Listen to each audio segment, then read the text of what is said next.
having an opportunity to experience life. Yeah, I used to struggle with a lot of things, and I used to struggle with not being very happy, right? Not being very excited. I used to struggle with that a lot.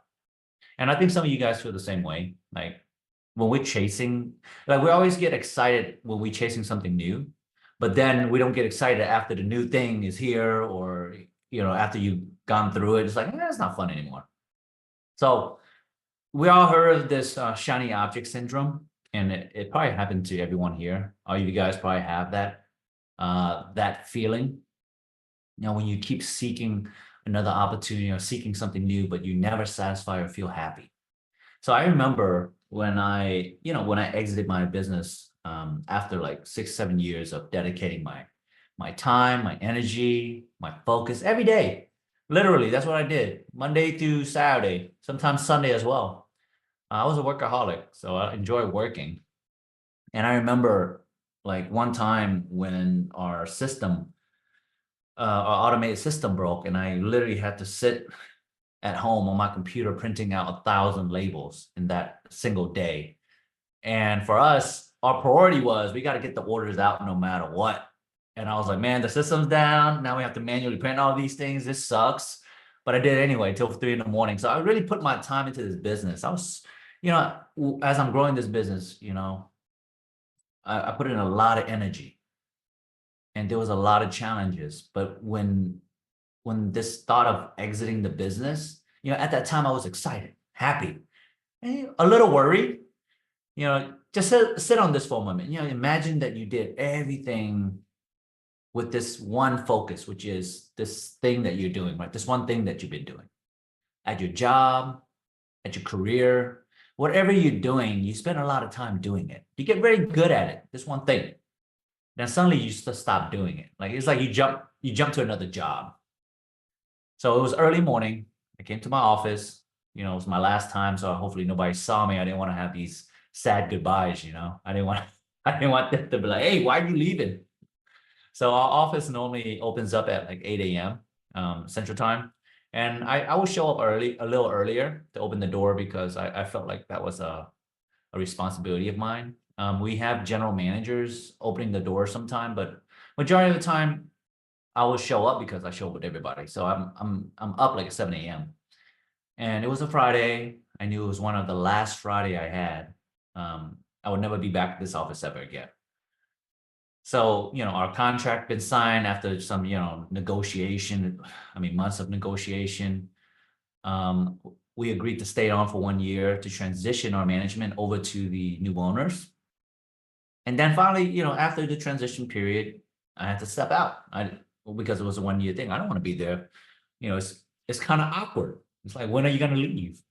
So I did the best I could, and majority of the time, the team was already running on their own. And that's how you sell a business: is that your business has to have people that runs the business for you. If you're not doing that, it's hard to sell your business. So if you guys ever build any business in the future, you got to have system in place and you got to have people in place. That's really it: people and system. And majority of the time, it's the people that you hire that will build a system for you. So it's kind of interesting that that happens that way. So if you find the right people, you can build a system. So it was a cold morning, I think in the fall, late fall. Temp was probably in the high 60s, and I was wearing this red sweater, red sweater hoodie. Arrive at the office, I open up the door like usual, walk in, and I still remember the first time I moved to that location. We moved because we needed more space because our team was growing, and I had all this inventory from overseas coming in, and we had to repackage them and send them out to Amazon. I didn't know at the time when we first started that we could just ship it directly to Amazon. It took us a while to kind of really start that process, but we were kind of like receiving a lot of that inventory and repackaging them and sending it to Amazon. So the first office space we ever had was half the size. It was super cramped. It was kind of old, kind of dirty actually. It was close to it was half the size of what we had when I left, which is about 10,000 square feet. And I remember finding cubicles, setting it up, having people to help me set it up.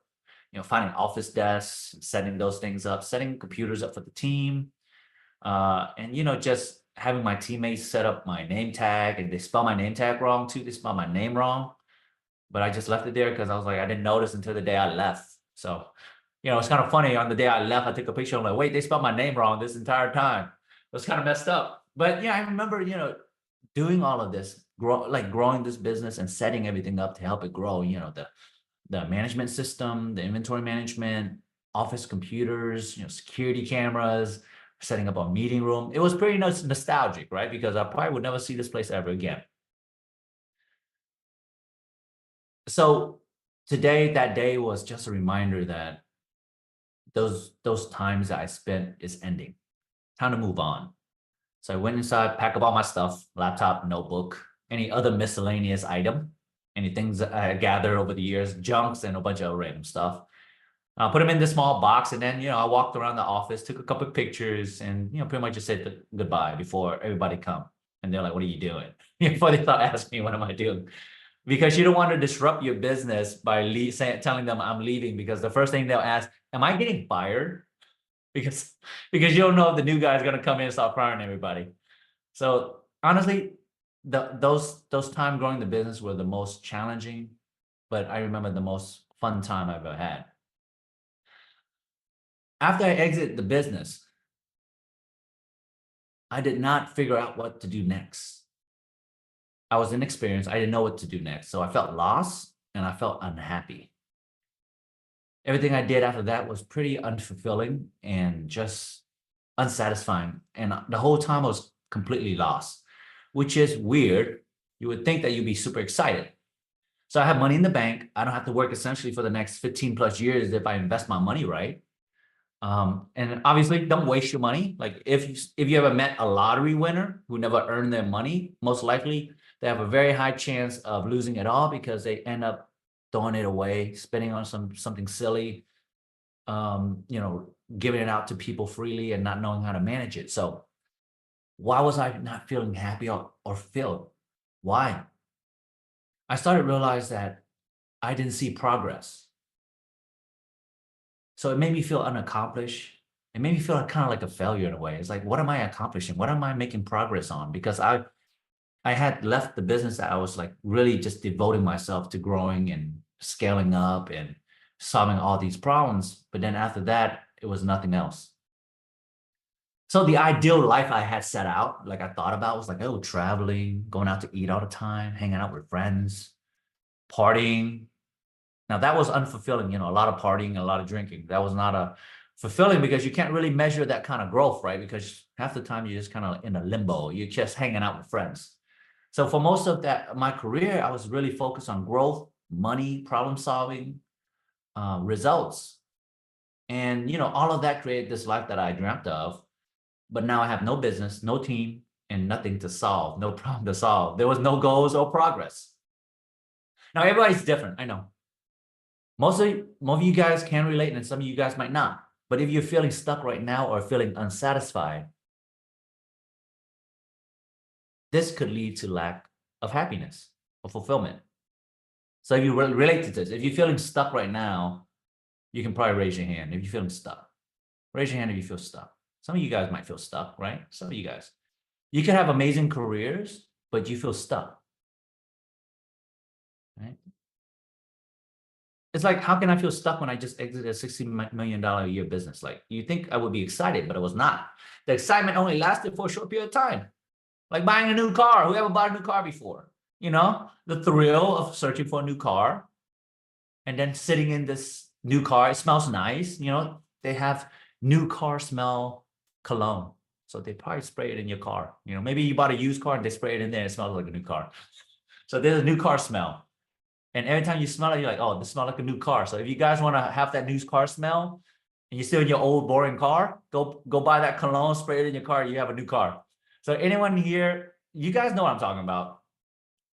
You buy the new car and then suddenly now you don't feel like it's new anymore. But it could be the new car and it only been a year and you're like, dude, my car's still new, right? So why am I sharing this story with you? Because I want to give you guys one of the biggest insight that I have that helped me overcome this feeling of being stuck. So you can keep making progress in your daily life and making progress in your daily journey, right? Whatever it is that you're trying to make progress in. So let's talk about the brain first. So our brain allows us to experience the world, but it's a tool. Our brain is a tool, and how we direct the attention is what we're going to focus on. So how we think about situation or event can help either shape us and how we feel. So let's focus on the area of success, achievement, progress today. This is what we're going to talk about. For me, I'm at my best when I'm solving a problem. Why? To be successful, you need to have a problem-solving mindset. Why is this important? The survival of humankind has always been based on solving problems. So just think about this. So millions of years, we were not trying to fly a rocket into space. The problem we were solving was the daily survival right now, which is where to find food, water, what place to sleep, maybe solving the problem of not getting killed by an animal. So how to stay alive right now. That's what we've been focusing on solving. So our brain has been developed and designed to be the most efficient muscle to focus on the ability to solve problems. So when you're solving a problem, you're in the most natural state of being. You feel your best when you're solving the most difficult problem right now. So how do you drive daily progress to feel your best, right? As a business owner, as an entrepreneur, as a person in your skill job. Honestly, I was struggling with this for a while after I exit my business because I was trying to figure out what am I making progress next on. So I felt stuck. I made the mistake of like thinking like retirement is the best thing, but not really. Like doing nothing sucks. Trust me, try doing nothing for a whole year.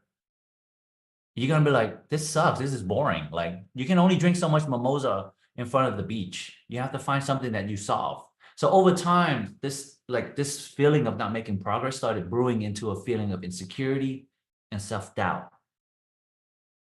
I started to lose confidence because I was no longer doing what I was good at. So the way I saw my progress was not fulfilling at all because I had no progress. It was actually demotivating me. So let's talk about this, because if you do this correctly, you'll be motivated to keep taking massive action. That's the goal here, is why. How do we get ourselves to start taking massive action? So let's start with our brain is a tool. It's a tool to solve problems. But if we direct it into the wrong area of our life, it's going to be very hard for us to take action, because the problem that we're solving, we will never see like it being solved, right? And it gets irritating. So how are you comparing? What is your comparison right now? Like, where are you comparing yourself to the progress that you have? So imagine you set this large goal of making like $1 million within the next 6 months. You have this ideal lifestyle, this ideal future. You want to travel, margaritas on the beach, beautiful sunshine, beautiful ladies for some of you guys, maybe a nice husband on the beach, on the beach in Hawaii, clear water, surfing, whatever you want to do, right? That's your ideal future. That's what you're aiming for. It's a great vision to have. I might have some of that vision too. I would like that as well. It's nice, but not all the time. But having this expectation and timeline, right? 6 months, $1 million. And then you're like right here, you're like right now sitting. And you're like, I'm sitting in a car. I'm sitting at my desk in front of a computer screen. Why am I not at the beach? And then you reflect on that and you're like, this is demotivating, uninspiring. And you know what? And eventually you probably get irritated and you probably don't want to take action. Why? Because the reality is this. You never made 500 grand before a month before. You never stayed disciplined enough to take consistent action. You never hired anyone before. This is your first time. And it's only been 3 days. So now you're frustrated. You just started, but you're not there yet. So I was talking with a friend of mine last week, and he was super excited. We were talking, and he told me, dude, I just made $500,000 in sales today. I was excited for him. It's crazy, right? His business was less than a year old, and he just made $500,000 in sales in a day. But the crazy thing is the excitement kind of fizzled out pretty quick. 30 minutes later, he was like, then he said, I did this consistently with my previous business. So he wasn't very happy after that. He was like, man, I could have done better, right? He was frustrated. However, his goals and ideals are different from you and me. is because we are all in different time and in our journey right now. So he has been in business for 5 years in his last business that he started.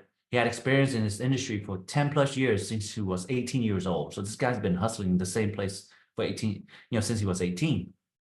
So his expectation and ideal future was a little different from you and me, but he has an ideal future. He wants to do the same thing he did for his previous business. So why is this important? Because when you have a future ideal life, so let's say you have this ideal life in your future, and then you compare it with your current life, it's unattainable at this moment. So there's this thing called the horizon syndrome or the horizon theory. If you guys know sailors, when they're sailing in the ocean, there's a horizon. And as you sail towards the horizon, you'll never reach it. The horizon just get further away. It's impossible. You never reach the horizon. And so it's similar to your ideal life. It's in the future.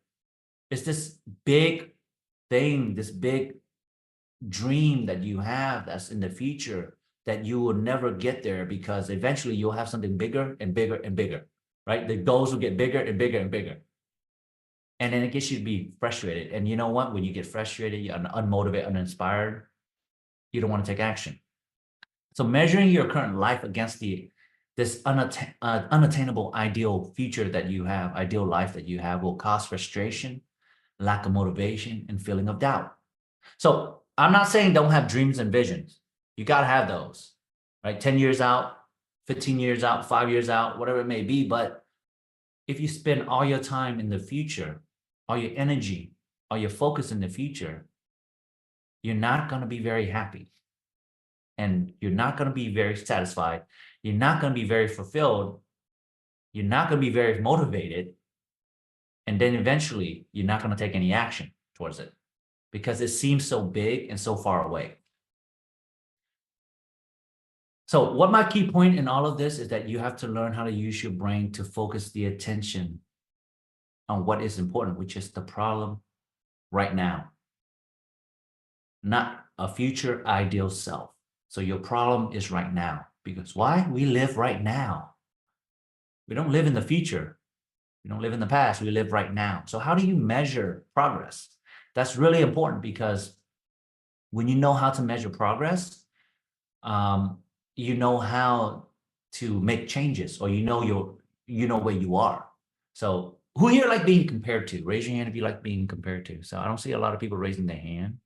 No, not too many people here. I get it. Okay, nobody likes to be compared to. So my mom used to do that a lot when I was young. I used to be compared to the kids in the neighborhood, the straight A's kids.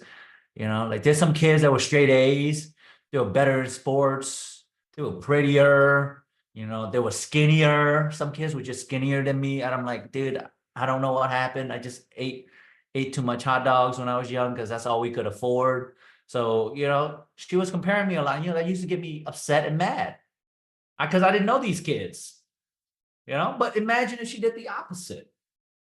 Think about it. It's very frustrating comparing yourself to someone who is better. I know I would be. There's always someone smarter, prettier, younger. I can go on. There's always somebody richer, more cars, better business, bigger business, right? It gets overwhelming. The right way to compare is actually to your starting point, to your starting line, to your day one. What is your day one? Why? Because every day after that day one, you're getting better. So if I was comparing myself to my day one and I look back, I'm like, dude, I made a lot of progress.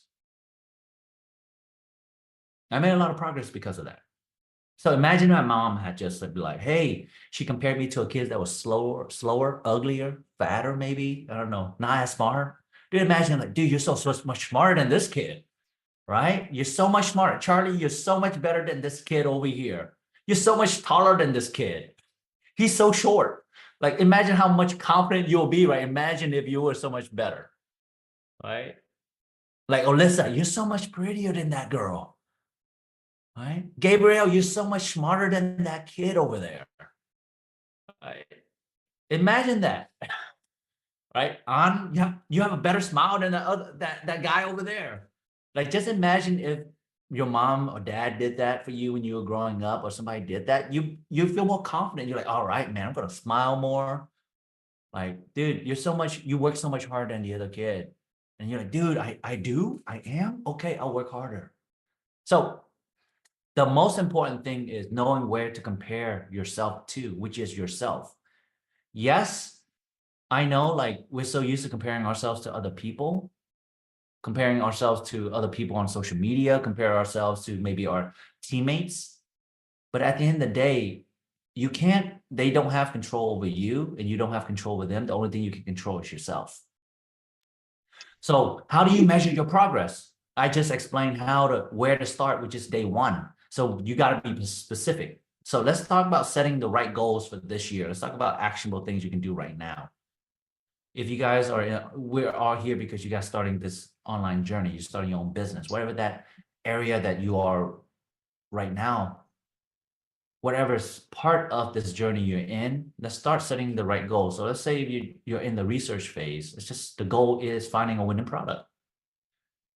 Whatever the goal it may be very specific and very clear, very concise, find one winning product. That's a very clear goal right there. Easy. So if you guys have other goals, you can apply this same process to other areas. If you want to lose weight, if you want to make more money, right? Don't go aiming for $1 million. It doesn't make sense. Yes, have that goal to be a millionaire, but that doesn't make sense to aim for that because you're not there yet.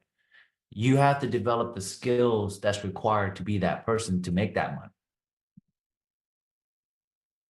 That's what's required. You have to become that person to make that money. So be very clear and specific. The reason we have these goals is because it will help you get closer to your ideal future. So the goals that you set right now are the steps to get to the future that you want. But it's not the ideal future we want to focus on. Know that we're not looking at 10 years from now, 5 years from now. That's just there. That's what it looks like. The focus is 3 to 6 months or 12 months right now. That's very important. This is very important. The best and right way to measure should always be between your present to your starting point, to your day one. So remember that. When did you start? Was it 3 months ago, 4 months ago, 1 month ago, 3 days ago, wherever it may be, put it down, write it down, your starting point. Measuring from the unforeseen future can be demotivating, uninspiring.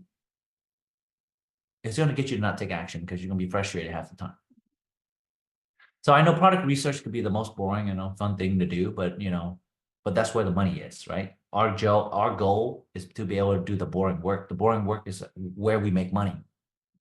By finding the right product in the right niche, a good product in the good niche, that's where you find success. So let's say, how do we measure these specifics, right? How much time did you spend each day doing research? How many products did you analyze? How many niche did you research? How many days did you show up?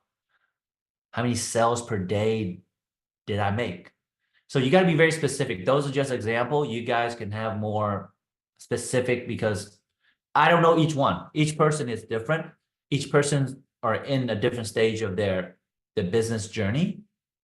But choose the area right now where you are in and then decide what are the specific measurement.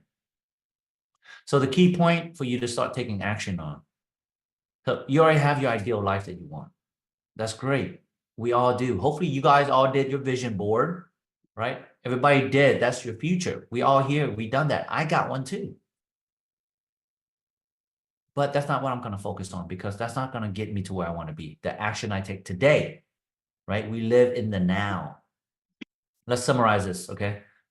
This is like a minute. That's it. We're done after this. Right now, let's summarize this action step. Okay, 3 steps to really take massive daily progress. That's really what we're trying to do. Make progress. And if you're able to make progress every single day, you get closer to your goal, to your dream. And that's really what it is, progress. Everything that stops you is inaction. The only thing that's stopping you is inaction, not taking anything, not doing anything. So number 1, have clear and concise goals for the next 6 months. So be very clear and specific. Set specific measuring criteria. You got to measure. If you're not measuring, you will not succeed because you don't know. And when you don't know if you're making progress. Like it's very demotivating because when you're like working out. So I use exercise as a big example. It's very demotivating looking at the scale for 3 months and you're not losing anything. Very demotivating. It's very demotivating doing product research every day and not seeing the results.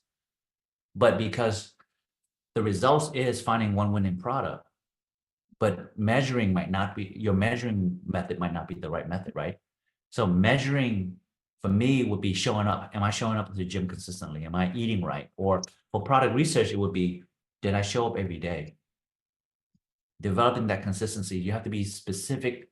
You have to set specific measuring criteria that you reflect on. So that leads us to number 3. Review your progress every week.